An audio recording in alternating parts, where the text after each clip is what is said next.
qu'il y a une centrale près de la frontière suisse et que les Suisses ont demandé à la France d'arrêter.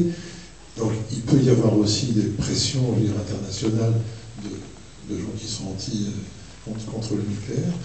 Est-ce que ces pressions existent vraiment, ou est-ce qu'il y a une telle résistance du système de production nucléaire en France que c'est impossible? La ville de Genève, qui est à proximité de Bugey, a porté plainte contre le projet de transformer un des réacteurs du Bugey en centre ICEGA, c'est-à-dire de gestion des déchets nucléaires. Donc ça devient une zone de stockage provisoire, puisque c'est que du stockage, et la ville de Genève a perdu son appel auprès du Conseil d'État. La ville de Genève a porté plainte. Oui, elle a porté plainte pour mise en danger de... Contre le Conseil d'État français? Oui. Non, c'est pas possible. Si. Non, pas contre le Conseil d'État. Elle a porté plainte contre l'État français pour mise en danger. Mais contre le à quelle juridiction elle a porté plainte? Au niveau européen?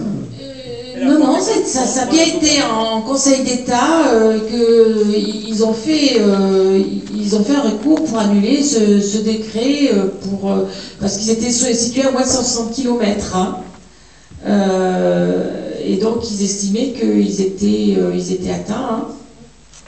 Ils pouvaient être concernés par cette installation que l'État français voulait construire. Oui, le Conseil de Genève a porté plainte contre le gouvernement français, contre le gouvernement Fillon, comme le sortir du nucléaire, Cornouailles et d'autres associations ont porté plainte contre le gouvernement français à cause du démantèlement immédiat de Brennilis. C'est pas plus difficile que ça.